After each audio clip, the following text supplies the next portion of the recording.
as adults because they're not interested. And the reason they're not interested is because the stories aren't earning their attention. They're not earning our attention. How the hell are they going to earn their attention? How can we hype up this great bloody franchise when you got people like Kathleen Kennedy gumming up the works? Or Pablo Hidalgo. Sorry, bud, I know you're having a good time yapping with, WWW Pro and Valiant Renegade and all that, but bud, you're part of that damage. You and Twos. Yes, you apologize, but the company forced you to do it when you shouldn't have opened your beak in the first place. Because that's the reaction you want. Star Wars Theory's reaction is what you want from a fan. Because then he's there for more. And the reason he was there for more is a personal one. And that is worth more than the money.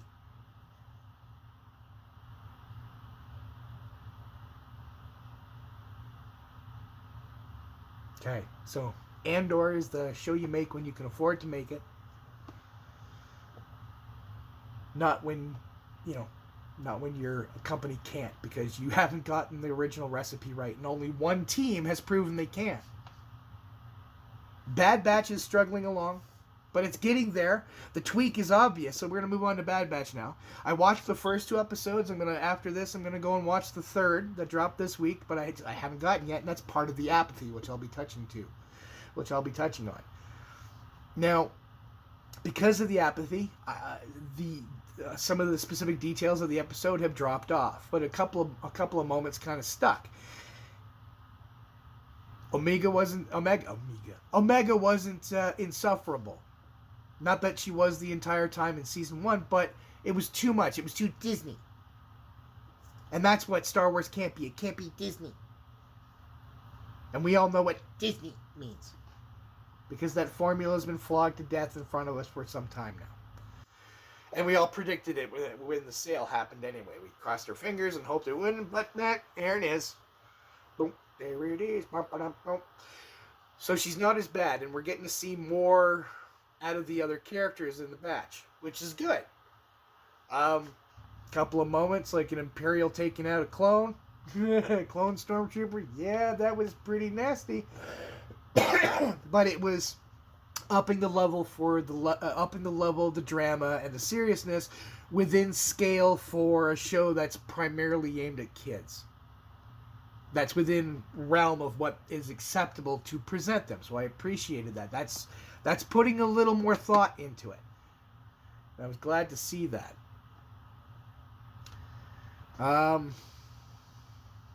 The action was good. The stakes were good. I wasn't bored. I was actually kind of enthralled by it. So I appreciate that. That was good. So that's shaping up. And it's a show I can show the little guy here in the house who's 6. So, when he shows interest, I can definitely check it off so far as good for kids. All right. I'm looking forward to more. I don't know what's going to happen. So, the only projected future is that sometime soon is that Bad Batch is going to have to stop being animated and move over to live action. So a mechanism is going to have to happen to age up Omega to be the same age as Boba Fett. So adult, kick-ass, whatnot. And so what I would do is for Bad Batch Season 3, that's what I would lead to. I'd lead to some sort of cryogenic stasis thing for her and the rest of the batch. She pulls a Lion-O and Thundercats while they're in stasis. She ages up, or she doesn't get frozen. The Bad Batch does. She doesn't get frozen. She's able to continue training, age up, whatnot. And then at the right time, out come the Bad Batch, and you bring them into the Mandoverse. Done. And you capitalize on these new Disney original characters by following the original recipe and bringing them up to speed. Because that's what Mando's going to do. It's the only thing that's original recipe leading on. It has to be the backbone for everything. No roads from here on can lead to the sequel trilogy.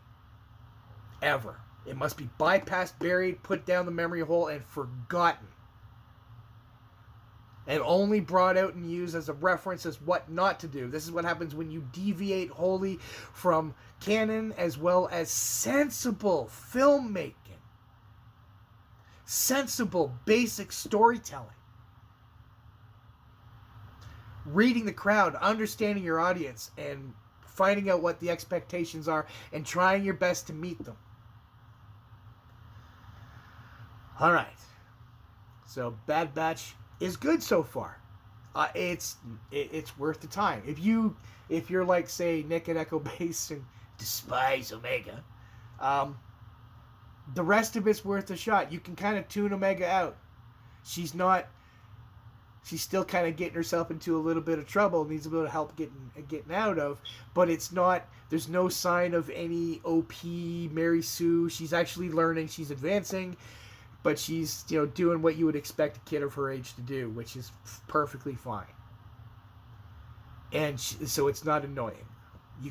Nick could get over his distaste of her, because there's more than enough in the rest of the show this season, at least in the episodes shown so far, for him to enjoy, where he can take the good with the little bit of stuff that he doesn't like. There's more than enough there. So that's what's shaping up for Bad Batch. Alright, so I watched the Mando Season 3 trailer as well. That was pretty good. I wasn't excited by what I saw. And that's because, again, of the apathy, my current feeling towards Star Wars in general, and some of the stuff I've already spoken about when it comes to the side effects of the executive mindset, which are completely counterintuitive and detrimental to any creative endeavor of any kind. And this has been repeated throughout history. It's no different now. It's just some of the most egregious examples have been seen literally in the last 10 years. Not just from Disney sources. But this is the thing. So what I like about it is that it's not giving away any big moments. It's giving away some cool shots. So we see Mando come out with a bunch of other Mandalorians, variances on the armor, and painting schemes and armor variances and differences. This is the kind of gear porn we want to see. As Paul Chato, Kami Chato would point out. This is what we want to see. We want to see the gear. We want to see the stuff. We want to see the wider Mandalorians. We want to be exposed to more Mandalorian stuff. Because that's good eating. We're enjoying that. Now, what I'm noticing is that if you're looking for a plot structure to follow, Mando, Din Djarin himself, is essentially King Arthur. The Darksaber is essentially Excalibur. Whoever can wield Excalibur is the king or queen of Britain. Likewise here, whoever wields the Darksaber leads the Mandalorians. So what we're going to see here in Season 3, with Mando going to Mandalore to clean himself of his transgressions or perceived transgressions, and essentially test his worthiness as King Arthur, like King Arthur would going to the Lady of the Lake to be, get the sword back or whatever, to give the sword back to the Lady of the Lake. But we're going to see essentially the assembly of the Round Table. This will be the story arc where Din Djarin proves his worth as a Mandalorian, as a leader, even though he doesn't want it, because he's asking questions. He's coming from a sect that comes from Darth Maul. That was an offshoot. Something originally created by Darth Maul, hence the horns on the armorer's helm. So coming from a sect, he has to learn what it is to be Mandalorian. Just like King Arthur had to learn what it was to be a Briton and a king. So this would be about earning his identity or coming to terms with it while attracting a crowd of followers who will follow him into battle. So this is the beginning of, this is the setting up of the counterforce to Thrawn. While Ahsoka, I believe, will focus on establishing the other side of the threat. So, as in the Imperial remnant under Thrawn, under Grand Admiral Thrawn and his leadership, and all the characters that come with it. So I have my fingers crossed for characters to come in from the EU and more of the Zahn trilogy, because that was the true sequel. It was the first one to come out, and everyone jumped on it back then.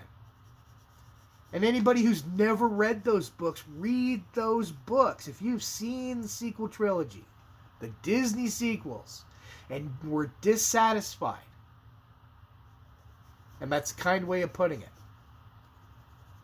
for me anyway, we're dissatisfied with the Disney sequel trilogy and go, this was garbage, then I humbly but highly recommend you pick up the Timothy Zahn trilogy of books, starting with Heir to the Empire, because that was a story. That really, really was the story that really that got us to here where we are today, or at least got us to the potential that the acquisition of Disney buying Lucasfilm represented. That was represented by the potential, the resources, the expectations, all came from that series of books.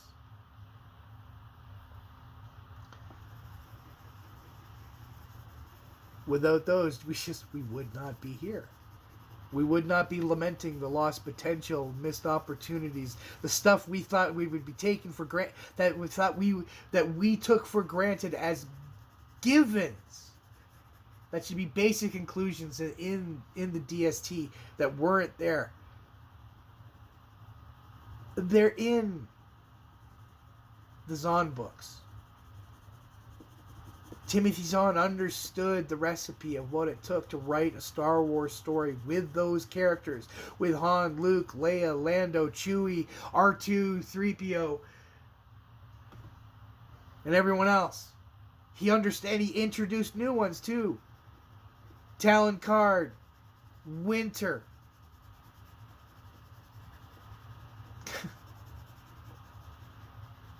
Joris Cabeath. And he was the first one to really play up on untapped Star Wars lore. Because for the longest time we thought all stormtroopers were clones. We never saw them with their helmets off. Originally we had no idea that they were conscripts. There was the idea the Clone Wars had something to do with that. They just gave them new armor when the Empire took over. That was part of the original canon. That's all it was.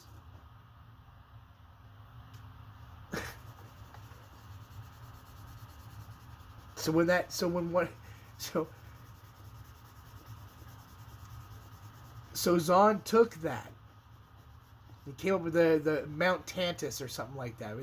The Emperor's secret laboratory for cloning. And that's where we originally got the idea of a cloned Emperor coming back, or Snoke being a deformed clone. And that's kind of what he ended up turning out to be, a puppet. But there's what's called a natural trajectory for a character. Especially when you want them to be the hero and kind of get out at the end of the day. Survive right off into the sunset. That's what we wanted for these characters, because they earned that desire to have that ending for them from us, because they earned that from us. We love those characters, and that's what we want for them, as if they were family. When we spend so much time watching these things, and this is where I'm going to get into the current apathy. When we invest the time in imagination, in dreaming, we're able to